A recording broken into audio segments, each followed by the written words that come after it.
মাননীয় speaker, it is more related with the finance ministry. উনি জবাব দিলে এটা সঠিকভাবে দিতে পারতেন। তারপরে যেহেতু ধর্ম মন্ত্রণালয়ের প্রশ্নের সম্পূরক প্রশ্ন হিসেবে করা হয়েছে, তো তিনি তার প্রশ্নের মধ্যেই সমাধানটা দিয়েছেন। মাননীয় স্পিকার, বাংলাদেশের 90% সিটিজেন্স হচ্ছে ইসলাম ধর্মের অনুসারী। এই ক্ষেত্রে মাননীয় স্পিকার, গ্রুপ অফ পিপল আছে যারা চাই এই দেশটা পরিচালিত হোক ইসলামী আইন অনুযায়ী, আর আদার গ্রুপ অফ পিপল হচ্ছে ভিন্ন মতে বিশ্বাসী। মাননীয় স্পিকার, তবে বাংলাদেশের বেশিরভাগ মুসলমানরা ইসলামিক ব্যাংকিং সিস্টেমের ক্ষেত্রে সকলে একমত।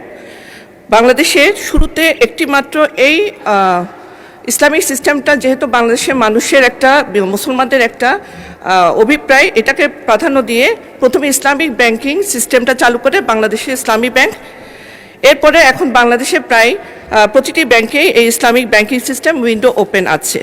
সত্যিকার অর্থে যে সিস্টেমকে আমরা ইসলামিক ব্যাংকিং সিস্টেম বলছি তা মোটেও ইসলামিক নয়। মাননীয় স্পিকার, বাংলাদেশের বিষয়ের উপর এখনও কোনো পূর্ণাঙ্গ ইসলামিক ব্যাংকিং সিস্টেম আইন নেই। এখন যে আইনগুলো দ্বারা বাংলাদেশের ইসলামিক ব্যাংকিং সিস্টেমটা প্রচলিত আছে তা হচ্ছে Bangladesh bank companies act 1991, 2009 Bangladesh bank কিছু সার্কুলার এবং গাইডলাইন দিয়েছে, সে অনুযায়ী আমাদের উচিত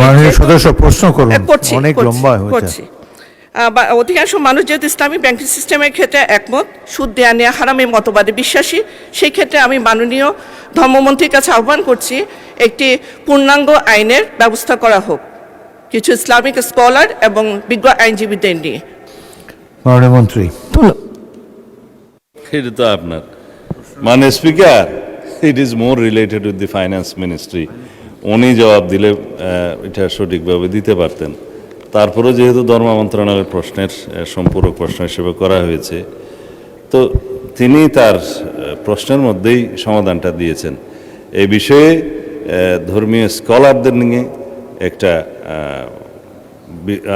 করা যায়, গবেষণা করা যায়, যে গবেষণার ফলের যদি কোনো সমাধান আসে এ বিষয়ে ইসলামী শরিয়া ভিত্তিক যে আর্থিক ব্যবস্থা এবং সুদবিহীন ঋণের ব্যবস্থাতে আধুনিক দুনিয়ার সাথে তাল মিলিয়ে যদি করা যায়, শুধুমাত্র বাংলাদেশের জন্য নয়, এটা ইন্টারন্যাশনাল ট্রানজ্যাকশনেরও ব্যাপার আছে, ব্যাংকিং সিস্টেমের ব্যাপার আছে, সামঞ্জস্য রেখে যদি কোনো সেরকম পদ্ধতি আবিষ্কার করা যায়, সেটা তখন দেখা যেতে পারে। মানে স্পিকার, এখন এটা এক্সপেরিমেন্ট করার জন্য নীতিগত কোনো সিদ্ধান্ত নেওয়া হলে সেটা সরকারি পর্যায়ে তখন আলোচনা করা যাবে। ধন্যবাদ মাননীয় স্পিকার।